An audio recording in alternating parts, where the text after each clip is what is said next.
Bismillahirrahmanirrahim. Assalamualaikum warahmatullahi wabarakatuh.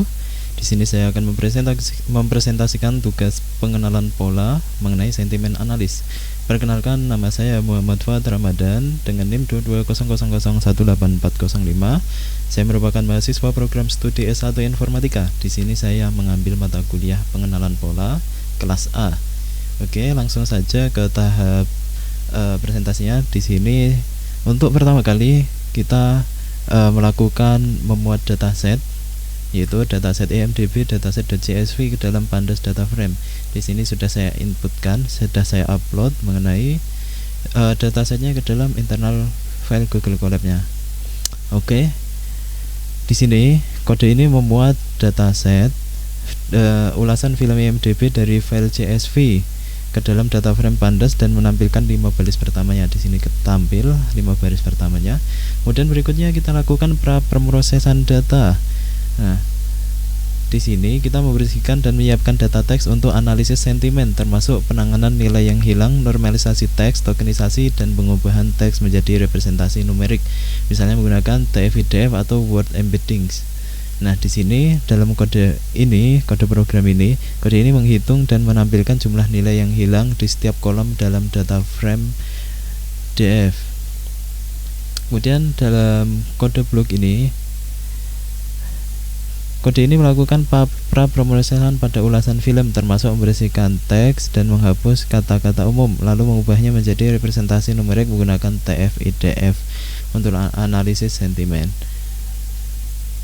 Oke, kemudian kita lakukan pemodelan. Nah, di sini kita membangun model klasifikasi sentimen, misalnya menggunakan algoritma seperti naive Bayes, support vector machine, atau model berbasis deep learning seperti LSTM atau GRU. Oke, dalam kode program ini menginisialisasi model klasifikasi multinominal naive Bayes dan membagi data fitur X serta label Y menjadi set pelatihan dan pengujian dengan perbandingan 80:20. Ini dilakukan untuk mempersiapkan data sebelum melatih dan mengevaluasi model.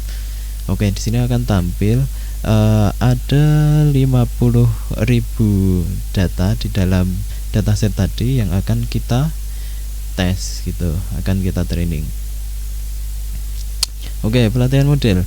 Di sini kita akan melatih model menggunakan data yang telah diproses. Nah, dalam kode ini melatih model klasifikasi naive Bayes menggunakan data pelatihan X-train dan Y-train. Proses ini memungkinkan model mempelajari pola dari data untuk dapat membuat prediksi sentimen di masa mendatang. Kemudian kita lakukan evaluasi model. Nah, di sini kita akan mengevaluasi kinerja model menggunakan metrik yang sesuai, misalnya akurasi, presisi, recall, F1 score. Nah, dalam kode program ini menggunakan model yang sudah dilatih untuk memprediksi sentimen pada data pengujian X-test dan mengimpor metrik evaluasi yang diperlukan dari scikit-learn.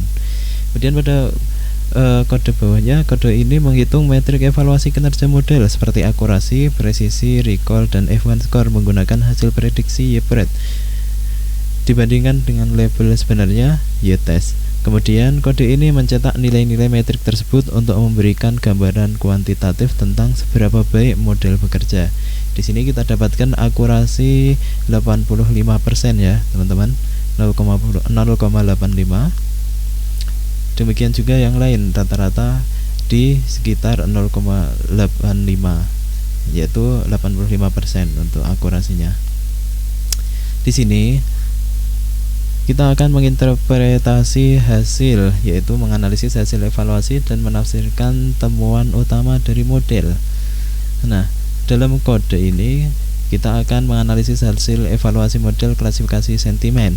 Yang pertama, makna metrik evaluasi, kita dapatkan akurasi 0,85 atau 85%-an, proporsi total presisi yang benar, dan tentunya kita akan analisis kualitatif perilaku model, temuan utama mengenai kinerja model, kemudian implikasi dalam skenario dunia nyata. Oke, Kesimpulannya, proyek ini berhasil membangun model klasifikasi sentimen sederhana menggunakan ulasan film IMDb.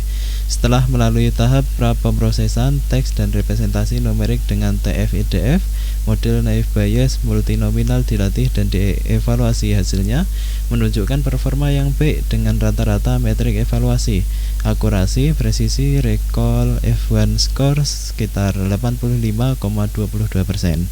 Pembelajaran utama mencakup pentingnya pra-pemrosesan data, pemilihan representasi teks dan model, serta evaluasi menyeluruh menggunakan berbagai metrik.